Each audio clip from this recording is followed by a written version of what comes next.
और इस साल अगर एक शब्द को मैं बार बार आपको बोल सकूं, वो है coming back to our commitment, our dedication to the Lord, what he has done for us. और हम बार बार उस वचनबद्धता पर, उस निर्णय पर वापस आते रहें, अपने आप को उसके लिए डेडिकेट करते रहें जो उसने हमारे लिए किया है। आमीन।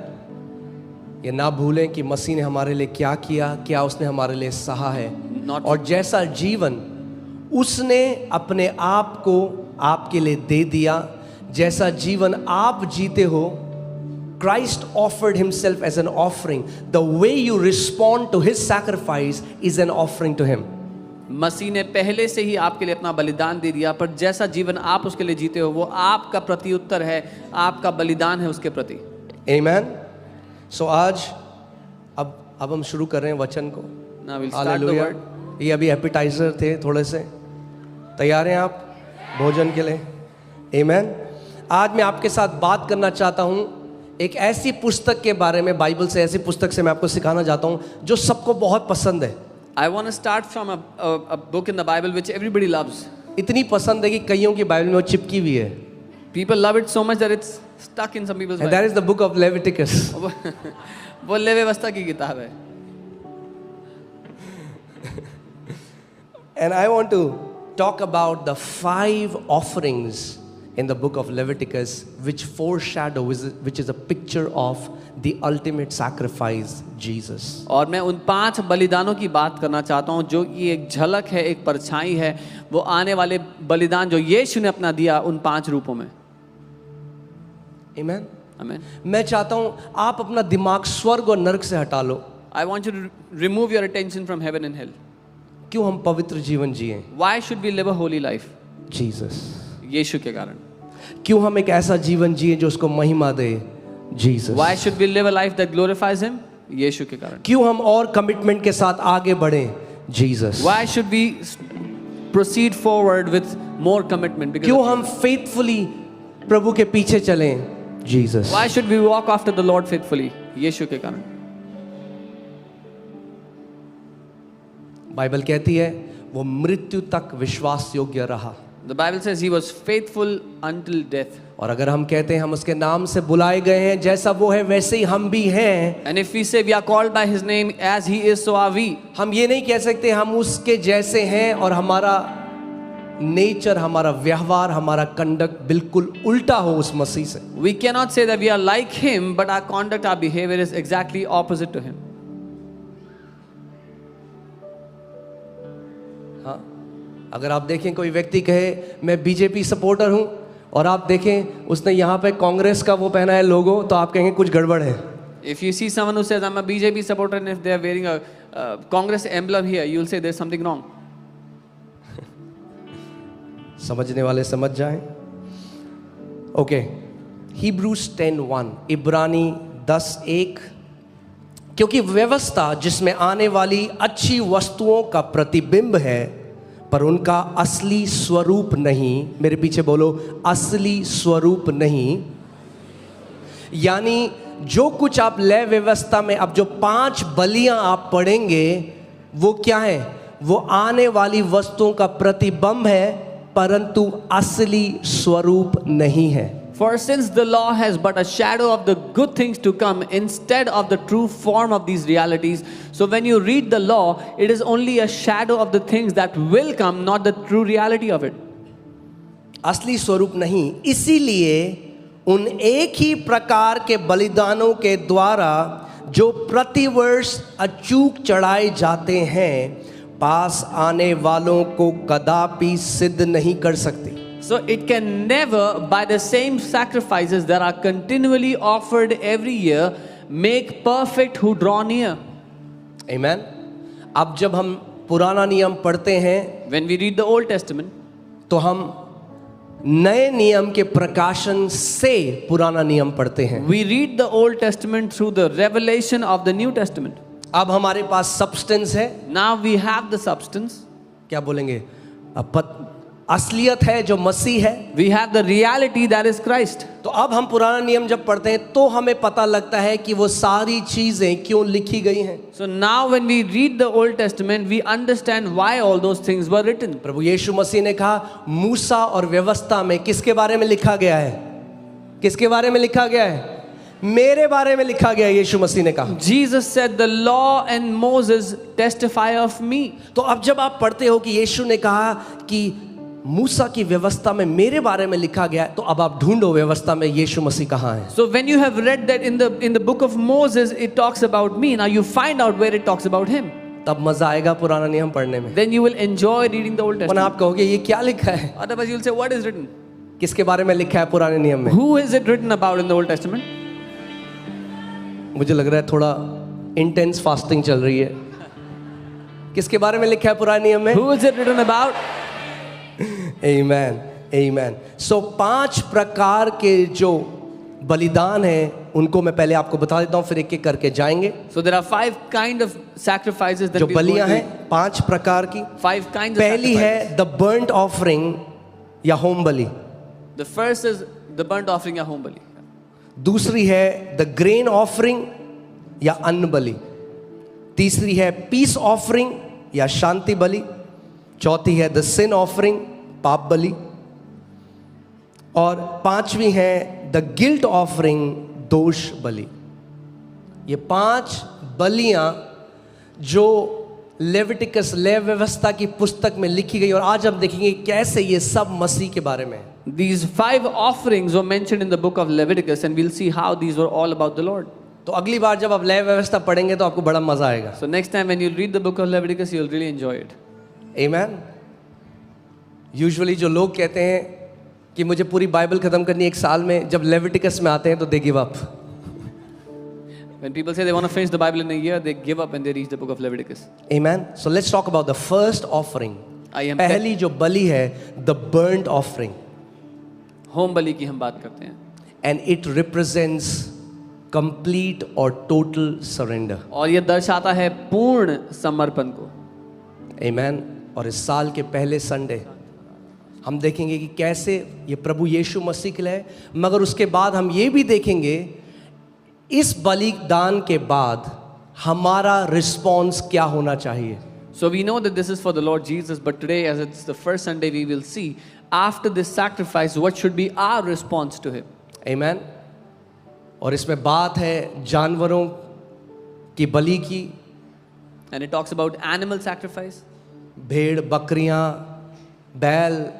sheep, goat, ox. और मैं इससे पहले मैं बोल दूं कि ये बलियां केवल यहूदी धर्म में नहीं थी, ये यहूदी लोग थे जिनको परमेश्वर ने कहा था, ये हिंदू धर्म में भी थी। आप वेदों में देखेंगे तो सब जगह आपको ये सेम तरह की बलियां मिलेंगी।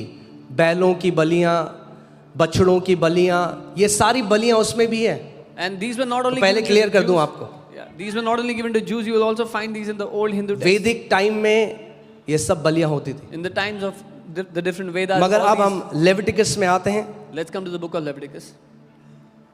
और यहाँ देखिए क्या लिखा है। लेविटिकस चैप्टर 1 1 से 4 हम जल्दी से पढ़ेंगे, और मैं चाहता हूँ आप अपना ध्यान भटकने ना दें, Do not ध्यान let, से सुने। Okay. Don't Now be the distracted. Lord called to Moses and spoke to him from the tabernacle of meeting, saying, Speak to the children of Israel and say to them, when any one of you brings an offering to the Lord, you shall bring your offering of the livestock, of the herd, and of the flock. If his offering is the burnt sacrifice of the herd, let him offer a male without blemish. He shall offer it of his own free will at the door of the tabernacle of meeting before the Lord. Then he shall put his hand on the head of the burnt offering, and it will be accepted on his behalf to make atonement for him. यहोवा ने मूसा को बुलाकर मिलाप वाले तंबू में से उससे कहा, इज़राइलियों से कहे कि तुम में से यदि कोई मनुष्य यहोवा के लिए पशु का चढ़ावा चढ़ाए, तो उसका बलि पशु गाय बैलों अथवा भेड़ बकरियों में से एक का हो। यदि वह गाय बैलों में से होम बलि करे, तो निर्दोष नर मिलाप वाले तंबू के द्वार पर चढ़ाए कि यहोवा उसे ग्रहण करे। वह अपना हाथ होम बलि पशु के सिर पर रखे और वह उसके लिए प्रायश्चित करने को ग्रहण किया जाएगा। Amen. सबसे पहली बात, द बर्न सैक्रिफाइस, ये वो बलि थी जिसको पूरी तरह से जला दिया जाता था. This was the sacrifice that was completely burned. और जब मांस पूरा जल जाता था तो उसकी जो सुगंध है, बाइबल कहती है वो सुगंध की तरह परमेश्वर के पास जाती थी. And when the flesh was burnt, the aroma, the Bible says, went before the Lord as a sweet aroma. जब मैं पहले इसको पढ़ता था मैंने कहा प्रभु मुझे ये समझ में नहीं आता कि मांस के जलने की स्मेल तुझे क्यों पसंद आएगी. At first, when I read it, I did not understand that, Lord, why would you enjoy the smell of burning flesh? And what did I tell you? मैंने क्या कहा था? It was not the reality. वो हकीकत नहीं थी, It is a shadow वो एक परछाई थी of what is to come. जो आने वाला है उसकी. Amen. When Jesus, यीशु मसीह हमारे लिए burnt sacrifice बन गया, Jesus became the burnt sacrifice वो होम for बलि us. बन गया He became the burnt sacrifice. और उसने अपने आप को हमारे लिए अर्पण कर दिया. And he surrendered himself for us. और सारा जजमेंट जो मानव जाति पे आना था पाप का, वो उसके ऊपर आ गया. और जब उसके बाद जब पाप को दूर हो गया, वो एक स्मेल परमेश्वर के सामने आई. that represented Jesus. And when the mankind was to be judged for sin, he took all the sin upon himself, and the smell, the sweet aroma of that sacrifice came before the Father. Amen. So यीशु मसीह ने, चलिए यहाँ पे देखते हैं एक scripture, 1 Peter 3:18. पहला पत्रस 3:18. For Christ also suffered once for sins, the just for the unjust, that he might bring us to God, being put to death in the flesh, made alive by the Spirit. इसलिए कि मसीह ने भी अर्थात अधर्मियों के लिए धर्मी ने पापों के कारण एक बार दुख उठाया, ताकि हमें परमेश्वर के पास पहुंचाए. वह शरीर के भाव से तो घात किया गया, पर आत्मा के भाव से जलाया गया. जो यीशु मसीह का वो बलिदान था, जो उसने पूरे मानव जाति के दंड को अपने ऊपर ले लिया, The sacrifice of Jesus, that he took the punishment of the entire mankind upon himself. and that sacrifice rose as a sweet smelling aroma to the Father. और वो बलिदान एक मीठी सुगंध की तरह पिता के सामने आया. Amen. उसने अपने आप को न रख छोड़ा, He did not spare himself, पूरी तरीके से. but fully. जैसे एक बर्न्ट ऑफरिंग में आग उसे नाश कर देती है, उसने अपने आप का, he took the punishment, the full blown punishment of the sins of mankind. Like a burnt offering is destroyed by fire, उसने पूरी मनुष्य जाति के पापों को अपने ऊपर लेके उसका पूरा दाम चुकाया. मगर इसमें ये केवल मसीह के लिए नहीं है, मैं आपको बता रहा हूँ, इसमें एक प्रतिबिंब हमारे लिए भी है. But this is not just for Christ. There is a symbolic for us in this. अब इसका रिस्पॉन्स हम कैसे करेंगे? How can we respond to this?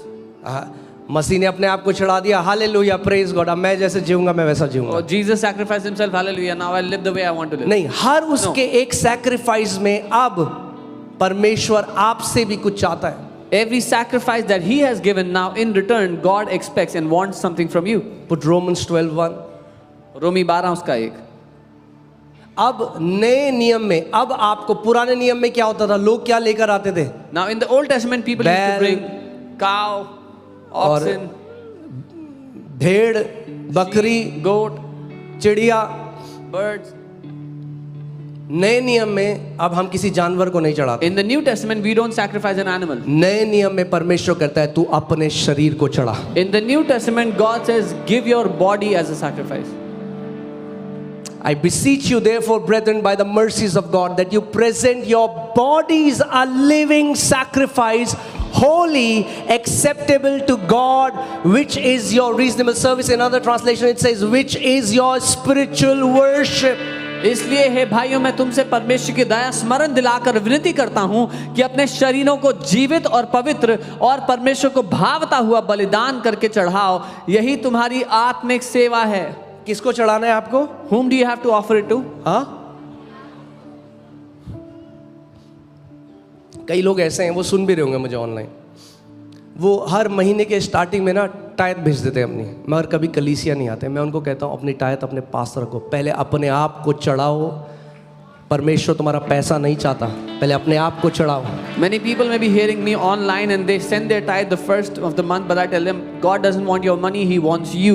First offer yourself as a living अगर sacrifice. अपने आप को नहीं चढ़ाया तो आपका पैसा बेकार है परमेश्वर के राज्य में। If you did not offer yourself as a sacrifice first, सबसे your money पहले is useless. अपने आप को चढ़ाओ। At first you offer yourself. जीवित परमेश्वर को भावता हुआ बलिदान। Living and a sacrifice that is pleasing unto the Lord. आमेन। और पुराने नियम में आप देखते हैं जब बलिदान को रखा जाता था उस वेदी में तो आग उसको नाश कर देती थी। And you see in the Old Testament when the sacrifice was kept on the altar, the fire would consume it.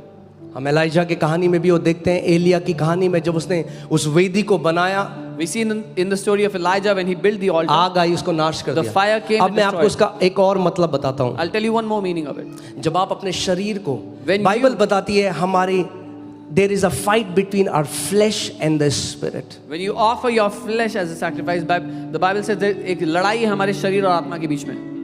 The flesh, this fleshly nature, ये जो शरीर का स्वभाव है, this nature wants to bring you down because it came from dust. The spirit came from God, so it wants to lift you up. ये शरीर And there का is this tug war happening. ये शरीर का जो स्वभाव है आपको नीचा गिराना चाहता है क्योंकि ये मिट्टी में से निकला है, पर जो आत्मा आपको मिला है ऊपर से वो आपको ऊपर उठाना चाहता है. तो निरंतर एक